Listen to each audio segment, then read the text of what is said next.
never, ever text a negotiation, never.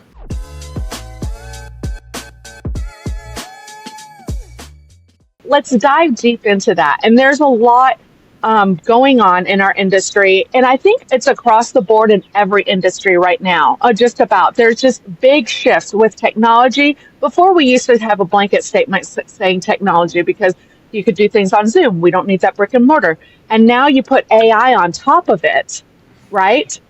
And folks really being more willing to lean into AI. And I think there's a common denominator in every business, right?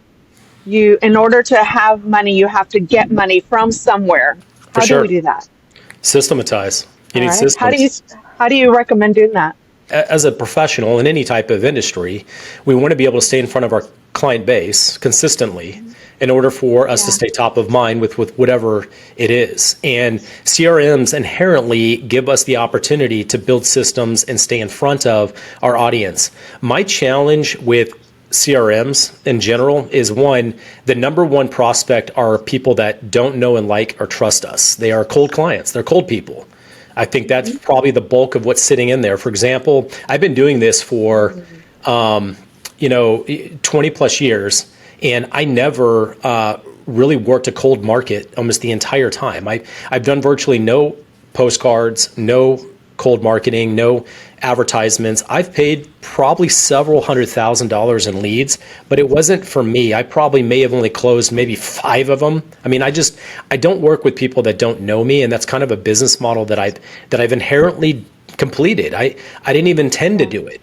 It's just the way it worked out. So I don't have a large database of cold people that I even want to stay in front of, but I came back to my CRM, and there's probably 10,000 people in there. It's a big number. It's 10,000 cold leads that we drip.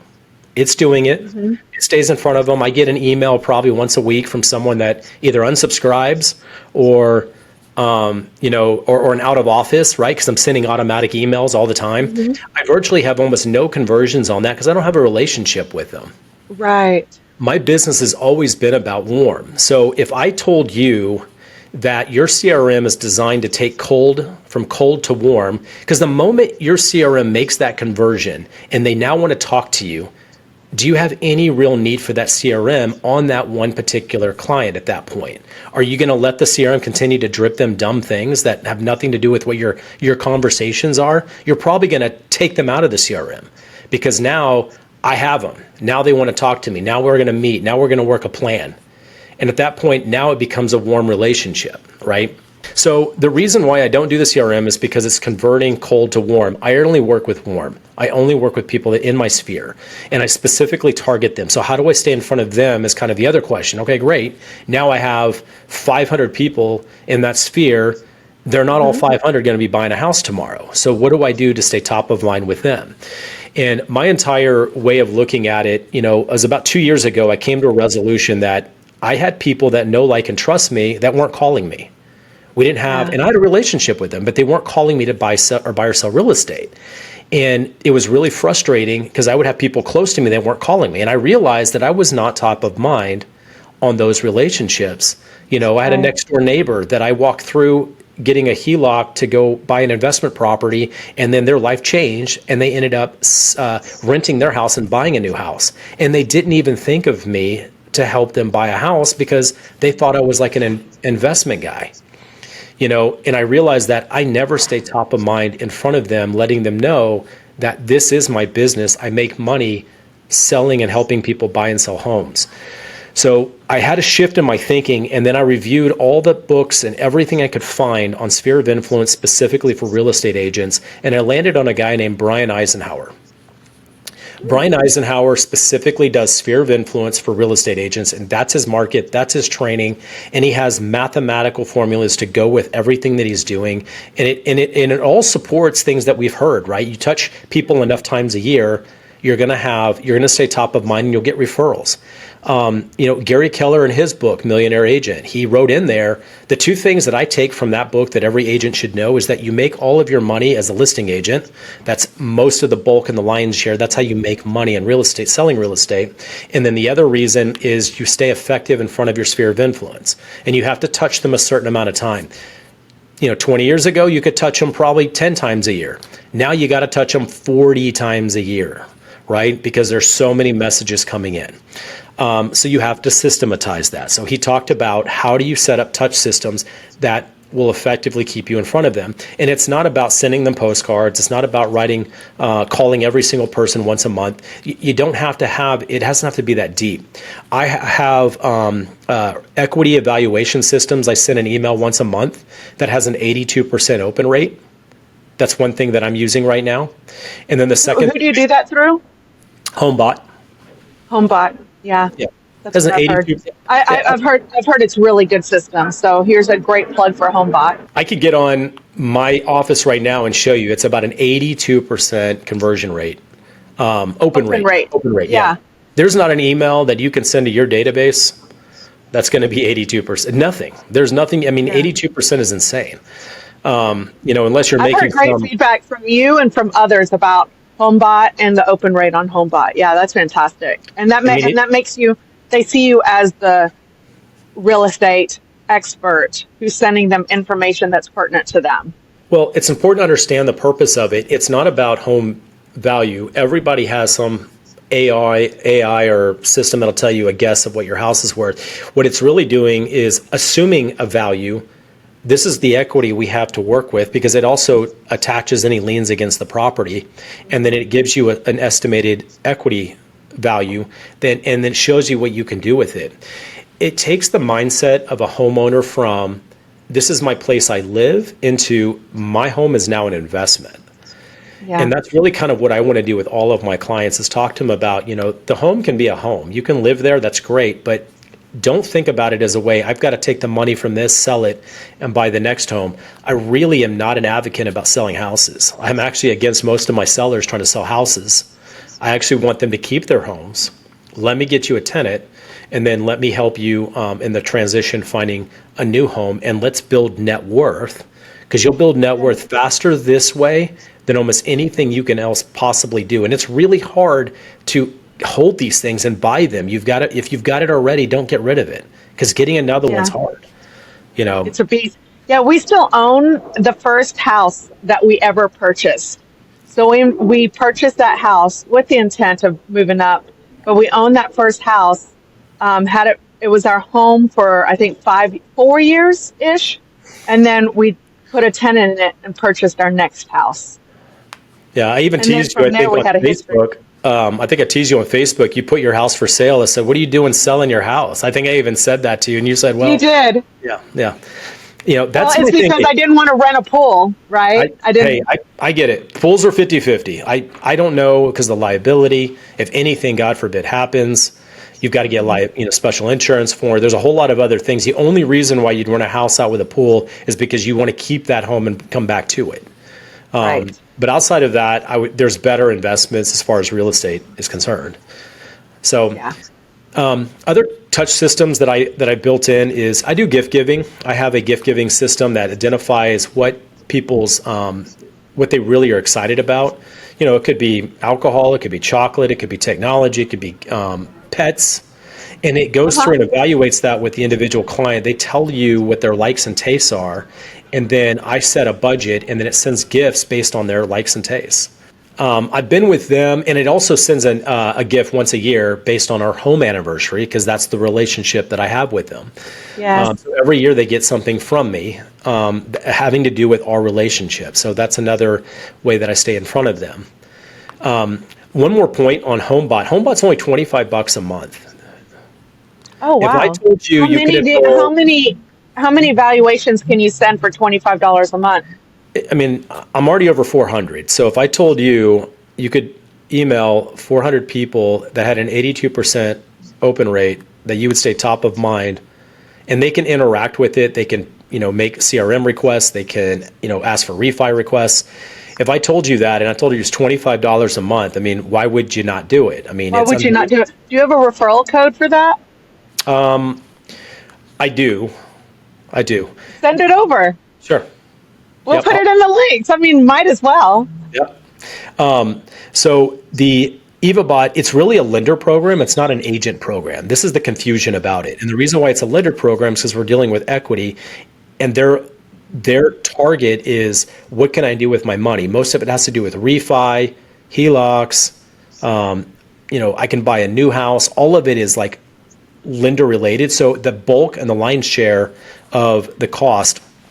I don't think that anything is better than than like that relationship, but this does help scale your relationships. So why? So these are financial investments in your business. How much would you say you, a person or a realtor, a business owner, should invest into their clients to receive business? I think it'd be fair to have a range per client per year. I think that's probably a fair way to look at it. I wouldn't, I don't think about it in percentages, but it could still work out to be a percentage. So like even EvaBot, you set the range. It's not a monthly expense. It's an annual expense. And I might say, I want to stay top of mind. I'm not trying to, change their lifestyle. So it's like $35 to whatever top end you have per client per year. I only want to work with people I know, like, and trust. If I only focus on them, then I don't need to spend anything on leads, Right. sign exposure.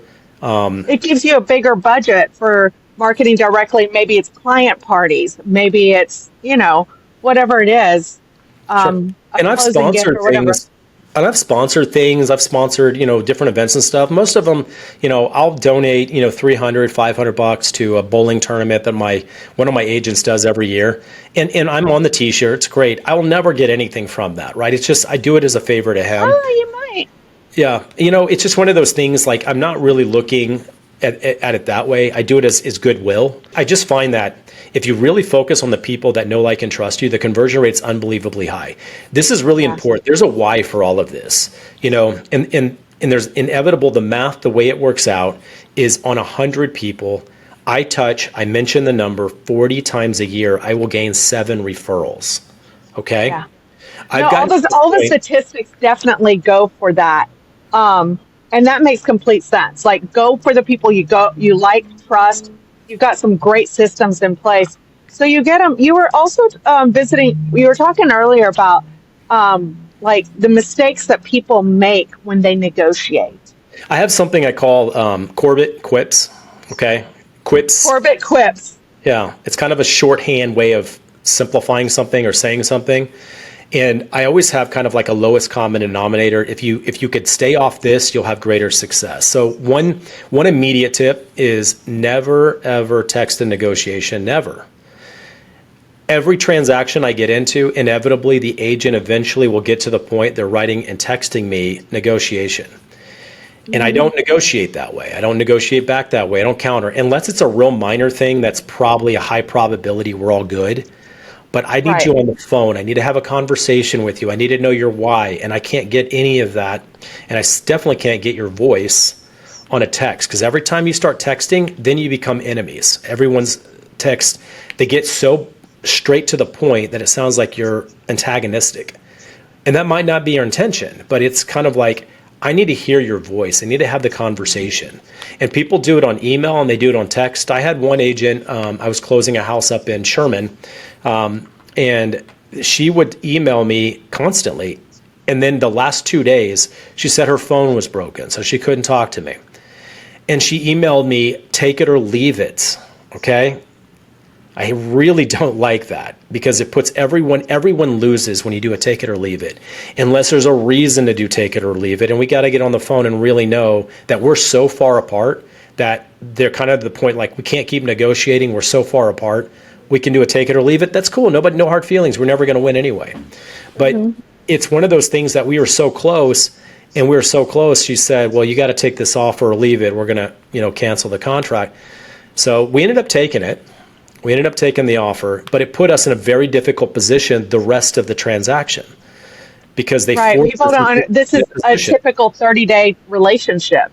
Yeah, so they pushed us into a very negative position, and it became hostile at that point going forward. I don't like doing any of that through. So the way I do it, the simplest advice I say, pick up the phone, let's understand each other's position, and then once we got it worked out, I'm going to tell you what the deal is. And then I'm also going to text and email exactly what I told you. That way you can correct me right then. That's the cleanest, easiest way I always do. I will text the negotiation, but I want to know that we're on the same page before I do it. So stop texting and emailing negotiations. Yeah, I always, not always, but as a rule of thumb, I like to have a conversation and then follow up with a summary text. Exactly. And I normally like to take notes in the text when I'm in the conversation versus trying to remember because, we don't remember. So during the conversation, I'll draft the text message and then before okay, I'm texting you kind of like all my notes, just make sure it's correct. Boof. Yep. And emojis are my best friend. You know this. They add your I emotions. love How you add your emojis. emotion?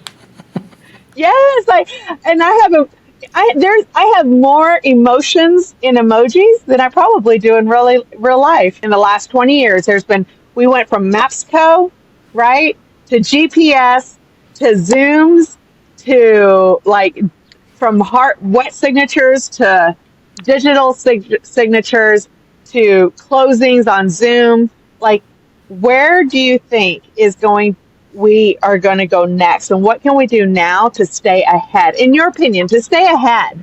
There's a reason we are where we are, like with any business, right? So the main thing that I always think about is, the internet put information in the hands of the buyers and sellers. And when that happened, there was less need for real estate brokers and brokerages in general. They started realizing they were losing the power shift, right? Now buyers and sellers could make informed decisions or more informed decisions. They still needed negotiation. They still needed a lot of the service and things that we would provide, but they realized that they could use any agent. It wasn't just about a name. It wasn't just about a brand, and I didn't have to go sit in an office and talk to somebody in order to be able to buy a home. That ended 20, 25 years ago. And I'd say 99% of buyers and sellers have no idea where your office is. It's irrelevant. They need to know you're going to be able to serve them. And unfortunately, it's kind of made us a little bit more commodity where they can easily, reach out to 10 agents pretty fast and then get, 10 different responses and find the one they jive with. That's really hard. You say that. I'm like, they can reach out to 10 different agents, but how quickly are they actually going to get a response from 10 agents? Have you tried getting a hold of an agent lately? Have you tried calling realtors? How many of them actually pick up their phone? Come on. I'm going to give you some feedback on that too and where that came from. Okay. We're going to talk about that. I wrote it down because I think it's relevant, because we talked about the evolution and where we're going, and some are not moving fast enough, to stay ahead of it. But when that happened, we all of a sudden, the internet obviously made a big push to create more cloud-based brokerages. And the benefit there, it allows us to maximize leverage, and we only pay for what we use, which is huge for someone like you and I that are independently entrepreneur and successful. We don't have to have anyone telling us what the next step is or what to do. We just go and march forward, and that's been incredibly beneficial for people like us. But unfortunately, 80% of the agents are not in that space, and they still need to be told what to do all the time, unfortunately. So when you did this, you moved from brick and mortar with structure and classrooms, and everybody gets together a couple times a week. And I kind of look at it like it was a social club that you could be a part of, and you can all pat each other on the back because you all sold one house last month. And no one really was performing that well, but they all told each other they were. And they would, do these group rah-rahs and hey, I sold, 3 houses the first quarter. I'm now number 2 in the nation. Unbelievable stuff. And they make them, and it's dumb. Makes them feel good. It absolutely and a lot of people, well, that's because the way the brokerages make their money. And then they feel good, but they can't pay their bills. That's another side note. Yeah, well, I'll punch KW on this one, because every KW office you go and talk to, every one of them, they all say they're the number 1 KW in the world. All of them do this every single time. Oh man, I work at the number 1 KW in the world. Oh, you do? Okay. I had Southlake, right? So everyone knows Southlake, KW Southlake. I talked to one of the agents there, and he was doing really well. He's a performing agent. And I said, well, who's your top agent there? And he Hmm. said, and I knew her name. I'm not going to say it here. And I said, yeah, she and I, we go way back. She knows me. I know her. And I said, how many do you think she sold last year? And he said, man, I think she did like $30 million in real estate, which is, better than like 99.9% of agents. I said, that's incredible. That same year, that prior year, I did 38 million by myself as an independent agent. And I said, and I'm not in the number one KW office in the world. Isn't that amazing that just some random guy out of a small office is smoking the best person you've got in your office? And I wasn't saying it to be an egotistical, but they all paint this like we have the best of the best of the best, and you don't. You're in a Yeah. bubble. You're in a protected bubble, and they make you And they think. work really hard to protect that. And there's value to that for them. Sure. Well, and the other side is, yes, there is love language for people that just want accolades, and I get it. I That's do. not you, Shaune. I've known you a long time. You're direct, you're to the point and bottom line. And I respect that about you so much. Yeah, I mean, I like it, but it doesn't fuel me to go sell a bunch more houses or to perform. And I don't have anyone that I'm competing with here. I'm by myself and I'm independent. So it isn't something that speaks to me. And I ran a brokerage for 10 years and I failed in that space, really, congratulating the successful agents. And I look back at our numbers, we were selling a lot of houses. Like I could not believe, for example, Kim Taylor was an agent for me and she was selling like, 10, 12 million a year. This is like, 8 years ago. Oh And yeah. and then she went to JPAR and then started a group, and now she's her own independent broker again. But she was selling almost more then than she does like even today. Like she was selling a lot of houses. And I've got several agents on my charts that were like selling more houses then working for me as a broker than they do today. And this is before COVID. This is before the explosion Right. of everything. They were actually doing well.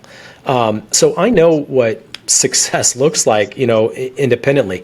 But I've just decided I wanted to go lean. I only want to pay for what I use. Yeah. And but there is a dark side. And one of the things that I'm trying to return people to, and why I do podcasts, why I'm talking to you, why I do interviews, and I interviewed you, the other week, is because I want to engage agents that are successful, let them tell their story, share it with other agents, and then build a community through it. Okay. This is really important to me because I feel like what we're missing as cloud-based generally is that community element. Like if you don't have that, then a lot of people don't grow and learn and really build their business because they're Yeah. detached, they're fighting everyone. And I'd Right. rather have us be collaborative and get together and multiply our effort. I can teach everything that I've learned, done, and my success to everyone, and no one's going to duplicate me. So I have nothing to lose by sharing it all. You can have it. Absolutely. I'll tell you everything Well, that I most do. people won't do it. Well, here's what I have found is that we have an amazing community. It's very engaged, and I think, and the biggest challenge is getting people to engage in the community, in the real estate community, because there is a community, and for folks to just jump in and attend and to participate and to volunteer and to, well, however they want to do it, right? Sure. um, and and to come together. What we found is that a lot of times people want a community, but they want it to be their own community. When you don't have to start from scratch, just take it and make it your own. Take a community that's already existing and make it your own. Sure. Like like if you go to school, you're going to attend the, I don't know, whatever community there is, or clubs or whatever. There's so much already out there that I think folks don't have to start on their own. Like you have started joining us on the Fridays, um, to help us do these things. And we appreciate you doing that, like for the rallies and the IRL, the in real life events. We have the crawfish, and then what is it, build Christmas, all the events. And now let's add some more on there, and we'll throw in some that you're going to do and put that all in there to invite the entire real estate community to, right? So Yeah. I love that you're taking a leadership role in that. So I think Yep. that's probably the most exciting thing that has happened. Yeah. And I've been doing that, and I turn my podcast into real life events. I like that that's available for agents to join and connect with, because I think there's more growth in things where we can connect and interchange then. I do monthly meetings where I have people come right now to my office until I outgrow it. My intention is to outgrow my conference room and probably use MetroTex or some other, space that I can utilize. And I bring in speakers and they will teach a message, and then it gives us a chance to interact and dive into it. That's why I'm not capping how many get there, because I want to have some intimacy there where people can actually share. I'm still working through that, but right now I'm trying to focus to about 25 to 30 each time. So there's that event, and then I do training, and I teach agents exactly how I approach the sphere of influence. I'm doing a live training in person in Dallas, actually in a couple days. So I'm going to do that coming up. And then that one is going to be step one of 4 phases of my sphere, conversation. So I'm going to be identifying your sphere of influence. I'm starting with step 1.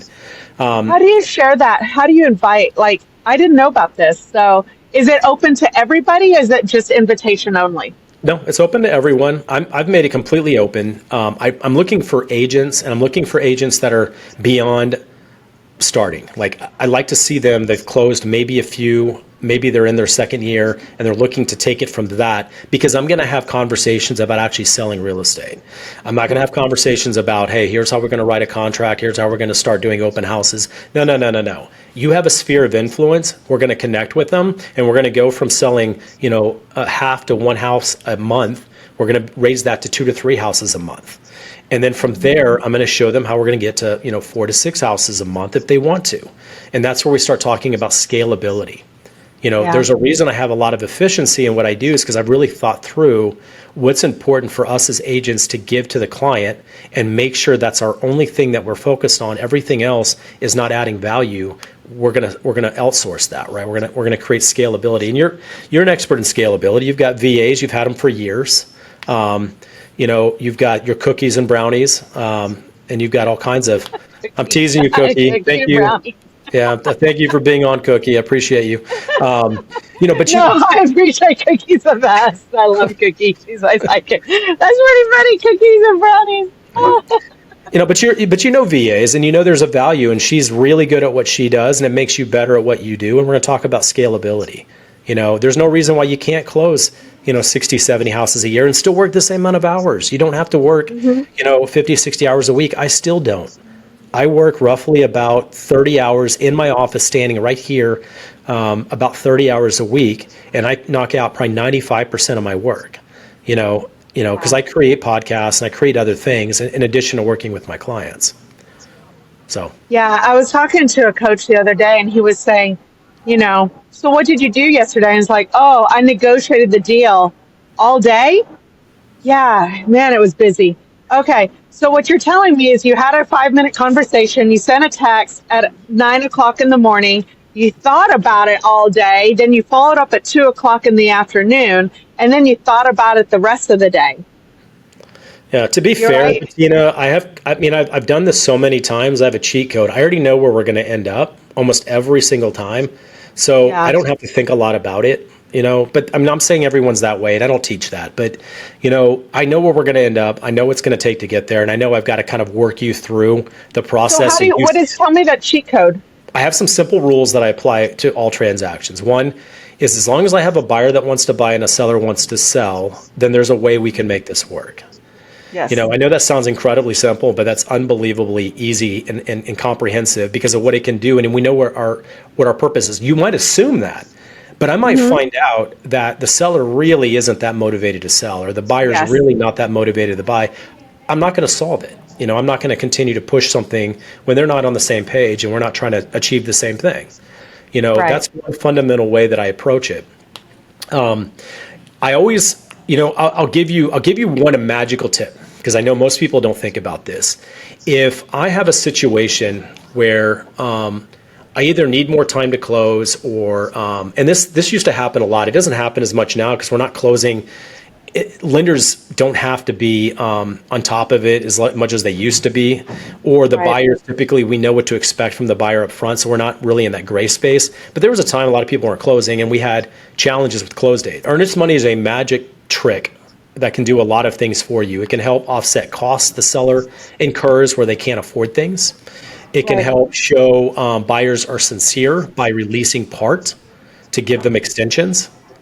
And I'm telling you, agents blows their mind and they never think about the earnest money can be utilized in a way to make the transaction still work out and everybody get what they want. So, for example, like maybe if you need an extension, say, hey, we'll make $2,000 non-refundable. So I used to have a rule because I've done this enough times. I would say first week is free.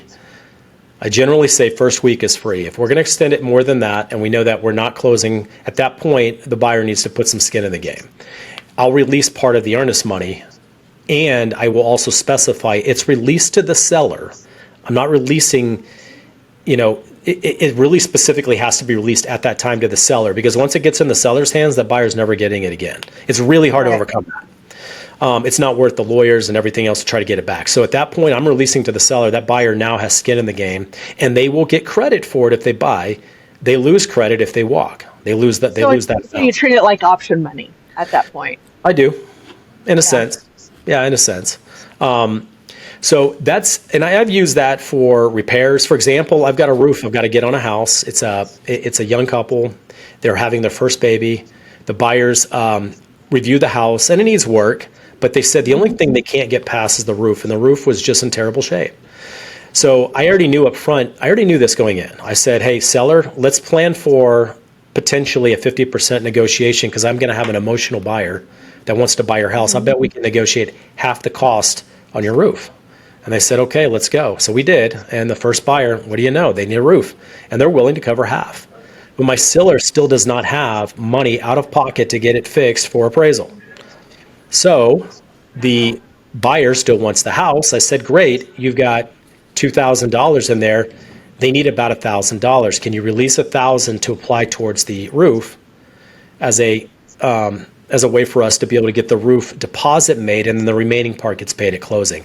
Everyone agreed. Yeah. Done. So these are things that I'm telling you, agents don't think about. And I think earnest money is a really magical tool to solve problems that you can't just solve by talking to each other and working it out. So that's another, free tip that I use. Another tool that agents don't think about. They don't. So I've kind of built over time that I like being on panels. I like being put on the spot and asked, how do you solve this real estate problem I'm in? I generally have a way to solve it. And again, I can't explain it. Maybe I think I'm pretty smart, but I think I'm like a high level IQ when it comes to real estate transactions, because it just makes sense to me. And you have a lot of experience. You've seen a lot from multiple angles as well.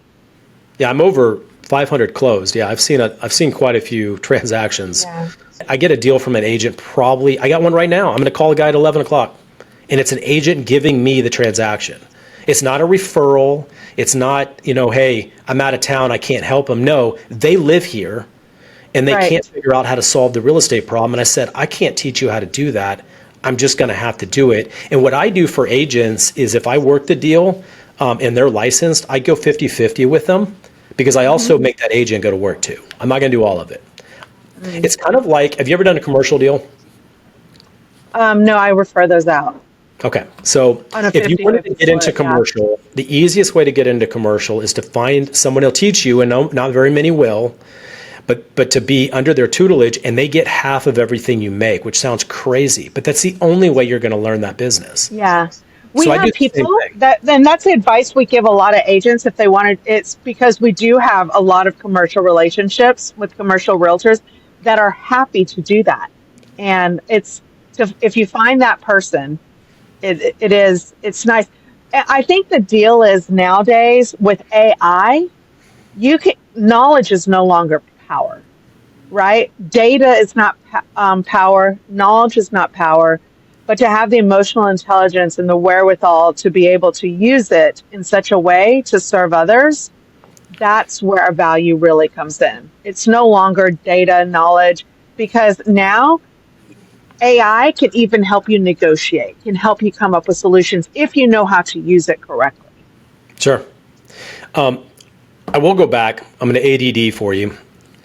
Agents aren't picking up the phone. Okay, so what happened is, and we were talking about negotiating and all those things, and we tried to do it by text. So we had a bad precedent set during COVID. The sellers and listing agents got so inundated so hard that they just got to the point they didn't answer the phone anymore. Yeah. And I think that is still ongoing trend because those agents made really good money. They're probably still in business, a lot of them.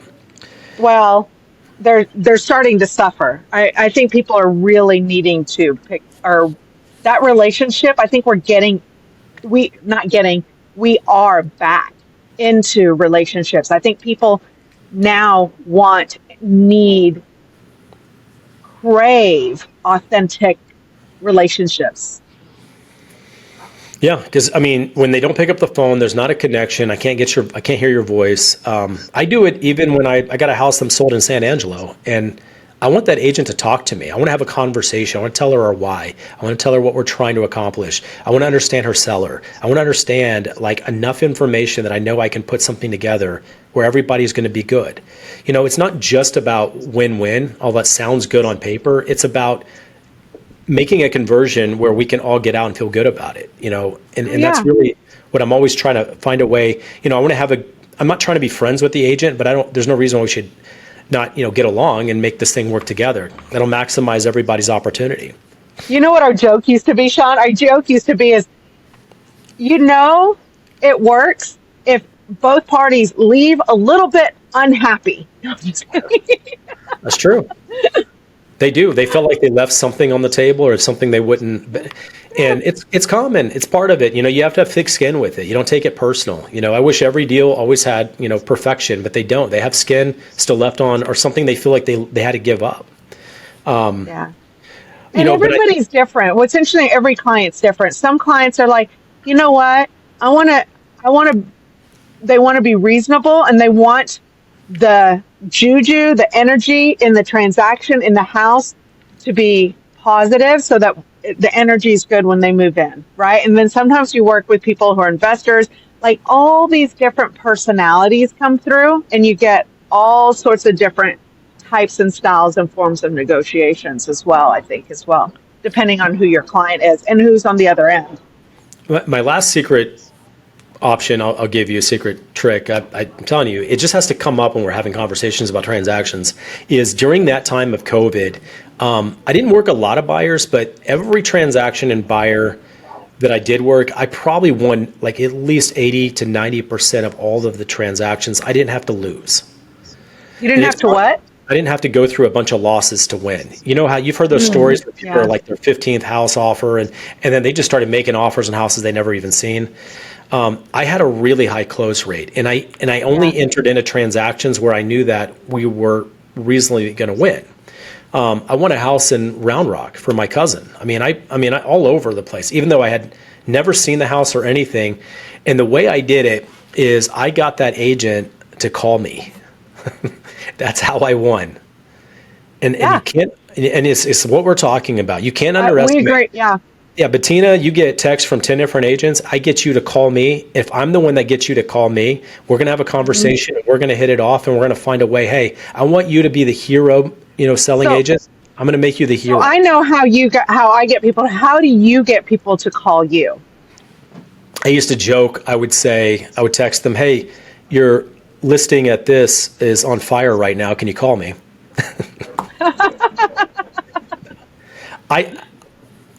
And they call you. No, it's case by case. It's really about the urgency to call me that I'm going to make them a hero. And there's a reason why. I'll have some reason I tell them, hey, by the way, we're going to be so far over your house. Or I already set the expectation of my buyer and I know what we were going to give to make this thing work.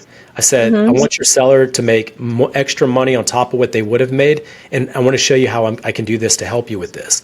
Or some reason we'll give them, okay, I'll call you. And then we have a conversation, and we talk through it. And I end up always landing. What it does, here's the reason why I won all the time, is because it gave me the first right of refusal. Yeah. And I already knew in forethought, this is my vision when I see things. If I'm having a conversation with you and your house is $300,000, I know I can go up to $320. and you know your offers are probably going to come in between 310, 315 or so, I'll tell you up front, say, hey, we're going to be your highest offer. We're going to cut all the expenses. I'm even going to waive the option. And that's another conversation. That's another tip in your tool bag. Waiving the option is incredibly powerful. I just won the bottom line net on that house in San Angelo because I told him up front, I'll waive the option. Okay. Right. Let me tell you why you can do this. Really, and there's 10 other outs in the contract. So, well, there are, and it's not about getting out of the contract. I need to cut that major condition because as a listing agent, you only have that first week to get the most emotional buyers, the absolute highest emotional buyers that first week. And you're going to get the highest net offer if you can work out something with one of them instead of going back to the market and waiting. Sellers do not believe this, but I'm telling you, it always works this way. And that's your best chance. So I know I'm going to hammer it pretty hard. If they knew they're going to get their highest net and cut the condition of having to negotiate repairs, they will take less. You know what I do? So as a listing agent, when the buyer's agent comes to me and says they want to waive option, I tell them, I said, I don't want you to waive the option period. But what I do want you to do, if you want, is put what you would normally put as earnest money, put that as your option money. Yeah.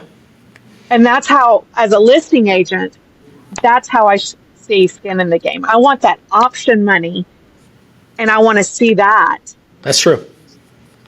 Yeah, I don't want you to waive your option period. Keep your option period. That's a big Show me number. the money. That's heavy. That's a heavy number, but that's because a commitment. Yeah, it is. That's a commitment.